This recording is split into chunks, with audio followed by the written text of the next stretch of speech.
दिनांक 2/7 को जनपद हाथरस के पुलिस थाना सिकंदराऊ ग्राम फुलरई मुगलगढ़ी में एक बेहद दुखद घटना हुई, जहां पे श्री सूरजपाल उर्फ नारायण साकार बाबा, जिनको भोले बाबा भी कहते हैं, के सत्संग आयोजन के अंदर भगदड़ मचने से कई लोगों की मृत्यु हो गई। टोटल मृतकों की संख्या 121 है, जिसमें 2 पुरुष, 112 महिलाएं, 6 बच्चे और 1 बच्ची हैं। 121 जो मृतक हैं उन सभी की शिनाख्त हो चुकी है और पोस्टमार्टम की प्रक्रिया, जैसा जिलाधिकारी महोदय ने बताया, सभी की पूरी हो चुकी है। इसमें जनपद हाथरस के 19 हैं, बदायूं के 6 हैं, ललितपुर का 1 है, कासगंज के 10 हैं, अलीगढ़ के 17 हैं, शाहजहांपुर के 5 हैं, आगरा 18 हैं, फिरोजाबाद 1 है, गौतम बुद्ध नगर 1 है, एटा से 10 हैं, मथुरा 11, औरैया 2, बुलंदशहर 5, पीलीभीत 2, संभल 2, लखीमपुर 1, उन्नाव 1, गाजियाबाद 1, ग्वालियर 1, मुरैना मध्य प्रदेश में 1, पलवल हरियाणा में 1, फरीदाबाद हरियाणा में 4 और डीग के 1 लोग हैं। तो टोटल 121 की संख्या है। घटना की सूचना होते ही वरिष्ठ अधिकारियों को संज्ञानित होते ही वो तत्काल मौके पर पहुंचे और जनपद के सभी अधिकारियों के द्वारा जो प्रथम दृष्टया हम लोग के द्वारा जो काम चालू किया गया वो युद्ध स्तर पर बचाव और राहत कार्य किया और प्राथमिकता पे घायलों का इलाज कराना, समुचित इलाज कराना और मृतकों की शिनाख्त में पोस्टमार्टम अतिशीघ्र करा के सम्मानपूर्वक प्रक्रिया से मृतकों के शव परिजनों को सुपुर्द करने की कार्रवाई की गई। जैसा कि आप लोग को विदित है, इस घटना के संबंध में ऑनरेबल पीएमओ द्वारा 2 लाख रुपए की धनराशि और माननीय उत्तर प्रदेश शासन द्वारा 2 लाख रुपए की धनराशि जो मृतक हैं उनको दी गई है। माननीय राज्य सरकार द्वारा घटना की विस्तार पूर्वक जांच हेतु माननीय न्यायमूर्ति श्री ब्रजेश कुमार श्रीवास्तव जी सर के नेतृत्व में, जो सेवानिवृत्त माननीय उच्च न्यायालय की अध्यक्षता में, श्री हेमंत राव सर जो कि रिटायर्ड आईएएस ऑफिसर हैं और श्री भावेश सर जो कि रिटायर्ड आईपीएस ऑफिसर हैं, उनकी सदस्यता में समिति गठित की गई है। इस संदर्भ में थाना सिकंदराऊ में 2/7/2024 को अभियोग पंजीकृत किया गया था, जो कि भारतीय न्याय संहिता की धारा 105, 110, 126(2), 223 और 238 के अंदर पंजीकृत किया गया। घटना की विवेचना को 2/7 तारीख को ही पुलिस अधीक्षक महोदय द्वारा राम प्रवेश राय क्षेत्राधिकारी नगर को स्थानांतरित किया गया और इनके साथ एक सह विवेचक के रूप में थाना प्रभारी कोतवाली विजय कुमार को सह विवेचक नियुक्त किया गया। विवेचना प्रारंभ करते हुए 6 लोगों की अभी गिरफ्तारी की गई है। विवेचना के क्रम में एडीजी जोन आगरा द्वारा भी सभी जनपद में निर्देशित किया गया है अपने जनपद में गिरफ्तारी हेतु, और जोन स्तर के ऊपर भी एक एसओजी टीम का गठन हुआ है, जो कि संलिप्त लोगों और संस्था के सेवादार अधिकारी पदाधिकारियों की भूमिका को जांच करेगी। इसके अलावा रेंज लेवल की जितनी भी एसओजी टीम है उनको पुलिस अधीक्षक हाथरस के सहयोगार्थ संबद्ध किया गया है। घटनास्थल को सुबह 3 तारीख को सुबह ही फॉरेंसिक टीम और फील्ड यूनिट द्वारा साक्ष्य संकलन की कार्रवाई से गहन रूप से वहां पर साक्ष्य संकलन की कार्रवाई की गई थी कल मॉर्निंग में। जैसा मैंने बताया, 6 लोगों की अभी गिरफ्तारी हुई है, जिसके अंदर राम लड़ेते पुत्र रहबारी सिंह यादव निवासी भानुपुरा थाना कुरावली जनपद मैनपुरी, उपेंद्र सिंह यादव पुत्र रामेश्वर सिंह निवासी शिकवाबाद जनपद फिरोजाबाद, मेघ सिंह पुत्र हुकुम सिंह जनपद हाथरस सिकंदराऊ थाना, इनकी गिरफ्तारी की गई है। मंजू यादव पत्नी सुशील कुमार थाना सिकंदराऊ, इनकी गिरफ्तारी की गई है। मुकेश कुमार जो कि पुत्र मोहन सिंह, ये थाना सिकंदराऊ के हैं, इनकी गिरफ्तारी की गई है। मंजू देवी पत्नी किशन कुमार यादव कचौरा थाना सिकंदराऊ 40 वर्ष, इनकी गिरफ्तारी की गई है। इनकी गिरफ्तारी जो है थाना कोतवाली और सिकंदराऊ से की गई है। विस्तार पूर्वक जब इनसे अभी प्रथम दृष्टया हम लोग की पूछताछ हुई है तो इनके द्वारा बताया गया कि ये सभी लोग आयोजन समिति के अध्यक्ष हैं, समिति के मेंबर्स हैं और पूर्व में इनके द्वारा कई आयोजनों के अंदर भी पार्टिसिपेट किया गया है।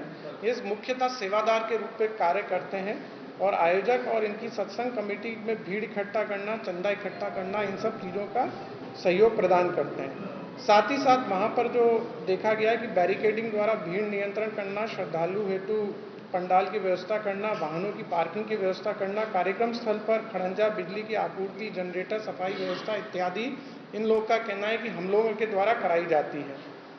वहाँ पर जो एक चीज़ आप लोगों ने भी देखा होगा, जो आपके वीडियोस आप लोग के पास आए, आपने भी देखा होगा कि उनके द्वारा ब्लैक कलर की डांगरी और जंगल वाली डांगरी और यूनिफॉर्म पहनी हुई थी। तो इनके द्वारा बताया गया कि एकरूपता हेतु वहाँ पर पिंक ड्रेस दी जाती हैं, जिससे हम भीड़ को अपने हाथ से नियंत्रित करते हैं।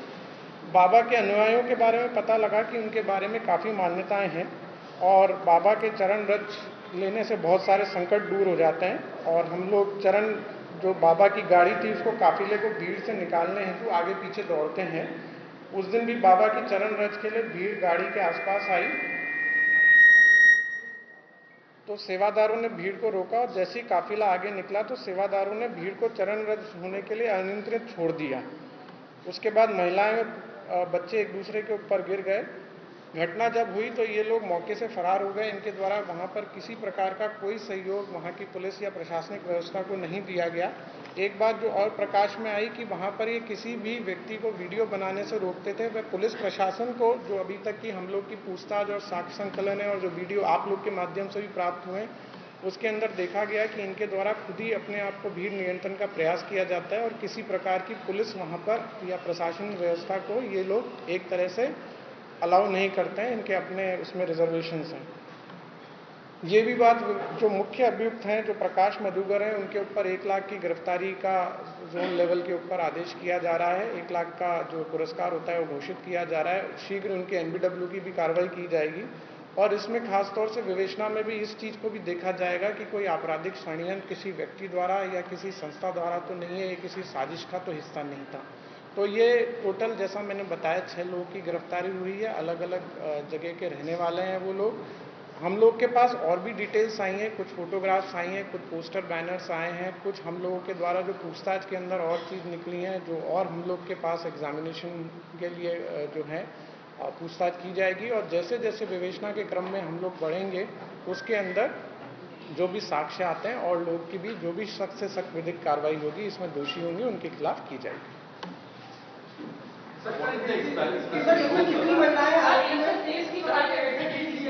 एक एक करके जस्ट वन। अभी 2 महिलाएं इसमें गिरफ्तार हुई हैं, 4 पुरुष हैं। सर, ये महिलाएं सेवादार थी? ये सेवादार थी। ये बेसिकली एक, आप अगर वहां पर आप वीडियो भी देखेंगे वहां पे, तो ये कंपोजिट रूप से वहां पे साथ में खड़े रहते हैं। और एक, जैसा मैंने बताया, वहां पर जो भी गाड़ी के पास जाएगा उसको रोकना, एक तरह से भीड़ को नियंत्रण करना। ये उस दिन सभी लोग वहां पर मौजूद थे और भी लोग इनके साथी हम लोग अभी पूछताछ में निकल के आए जो वहां पर मौजूद थे, जिन्होंने अलग अलग तरह की ड्रेसेस भी पहन रखी थी, जिन्होंने कि चंदा भी इकट्ठा किया था, फाइनेंशियल रूप से भी इसको जो सपोर्ट था वो किया था। और बेसिकली जब भगदड़ की सिचुएशन हुई तो ये सब जो भी आयोजन करता है मौके से भाग गए। एफआईआर पंजीकृत हो गई है, फर्स्ट इंफॉर्मेशन रिपोर्ट है। अगर विवेचना में साक्ष्य निकल के आता है और किसी का भी नहीं, अभी पूछताछ नहीं हुई है। आप कांटेक्ट में हैं बाबा के? आप बात कर रहे हैं? जैसे हमारी विवेचना के अंदर हम लोग आगे बढ़ेंगे और अगर किसी का रोल, जैसा मैंने बताया, ये आज विवेचना का पहला दिन था। जो हमारा पहला दायित्व था जब घटना परसों हुई थी कि जल्दी से जल्दी लोगों को राहत देना, इलाज कराना और सीन ऑफ क्राइम को प्रिजर्व करना, ये किया गया। विवेचना का पहला दिन होते हुए कल रात से जो गिरफ्तारी पूछताछ की प्रक्रिया चालू की गई, उसके क्रम में 6 लोगों की गिरफ्तारी, जैसा मैंने बताया, वो की गई। आगे किसकी गिरफ्तारी होगी नहीं होगी, it will depend upon the विवेचक and the facts that comes into the place कि क्या निकलता है।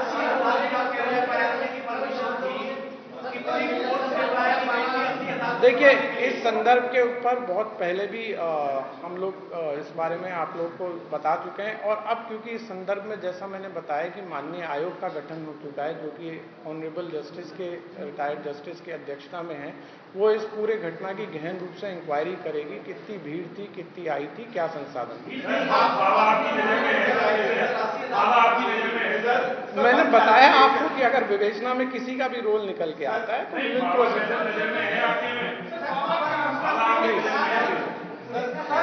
ऐसे में किसी का भी जवाब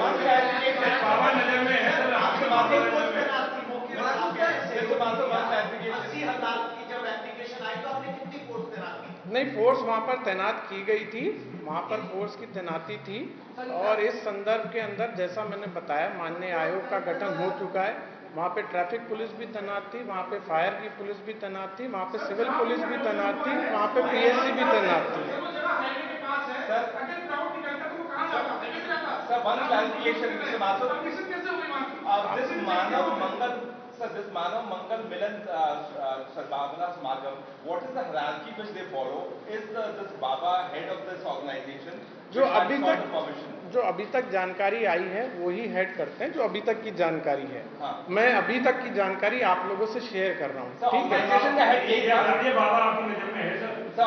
मैंने बताया विवेचना में अगर कोई चीज निकल, अगर जरूरत पड़ेगी तो पूछताछ की जाएगी, आवश्यकता पड़ेगी, we will do in the course of investigation. It is too early to say और कमेंट कि जो है उनका रोल है कि नहीं है। एफआईआर के अंदर वो नेम्ड नहीं है। एफआईआर में रिस्पॉन्सिबिलिटी आयोजक की होती है। आयोजक की रिस्पॉन्सिबिलिटी फ्रेम करते हुए उनको नेम्ड किया गया। 1 लाख रुपए का रिवार्ड उनके ऊपर करा जा रहा है, उनका एमबीडब्ल्यू इशू कराया जा रहा है। जो उनके साथ ऑर्गेनाइजिंग कमेटी के अंदर थे, जो सेवादार थे, जिन्होंने भीड़ को वहां रोकने का प्रयास किया, जो वहां मौके से भाग गए, जिन्होंने पुलिस प्रशासन को सहयोग करने में किसी प्रकार की मदद नहीं की, उन लोगों का रोल डिसाइड करते हुए हम आगे प्रोसीड कर रहे हैं।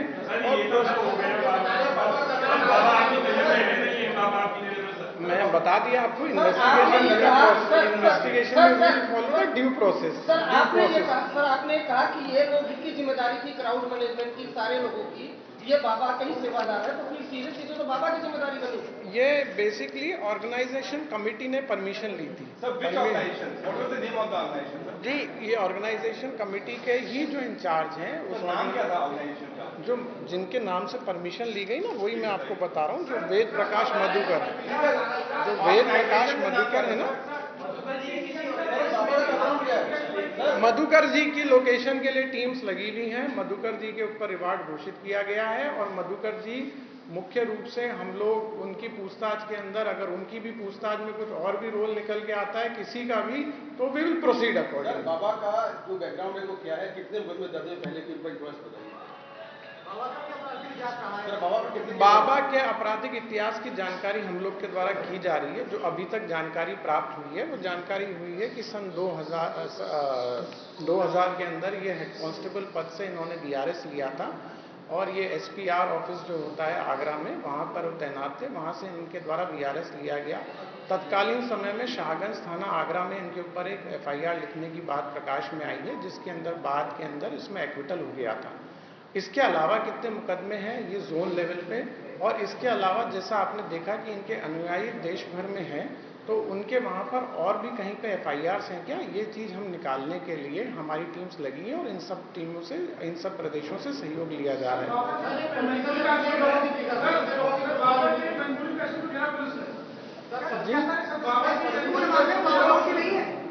जी, मैंने तो बिल्कुल ये नहीं कहा कि कोई दोषी है नहीं है। मैंने कहा है कि investigation is underway. Investigation as we proceed, if some investigation provides evidences, मुख्य अभियुक्त की गिरफ्तारी के अंदर और भी चीज निकल के आती है तो वी विल प्रोसीड। आज जो है हम लोगों ने 6 लोगों की गिरफ्तारी की गई है, क्योंकि इस चीज को लेके अलग अलग भ्रामक सूचनाएं चल रही थी कि पुलिस गिरफ्तारी नहीं कर रही है या पुलिस की गिरफ्तारी की संख्या इतनी है या इतनी महिलाएं हैं।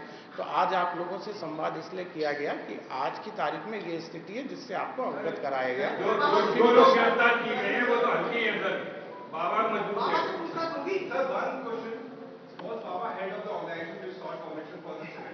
परमिशन इनके नाम से नहीं ली गई, ठीक है, परमिशन इनके नाम से नहीं ली गई, ठीक है। Thank you. दिस इज आप खुद ही कह रहे हैं कि इन लोग की जिम्मेदारी होती थी क्राउड मैनेजमेंट की, तो इन्हीं की जिम्मेदारी हुई बाबा की। पुलिस की लापरवाही और प्रशासनिक व्यवस्था हेतु ही न्यायिक आयोग का गठन किया गया है, जो कि इस बारे में तस्दीक करेगा। आयोग शीघ्र यहाँ पर विजिट करने वाला है, नंबर 1। नंबर 2, उसकी जो मैंडेट है उसके अंदर ये भी एसओपी है कि भविष्य के अंदर इस तरह की घटनाएं ना हो, उसके लिए कैसे कदम उठाने, क्या समुचित व्यवस्था करनी है। तो मैं ये आपसे कह ही नहीं रहा हूँ कि पुलिस की लापरवाही है या नहीं है। इस संदर्भ में माननीय आयोग जो भी रिपोर्ट सबमिट करेगा उसके आधार पर निर्णय लिया जाएगा। Thank you.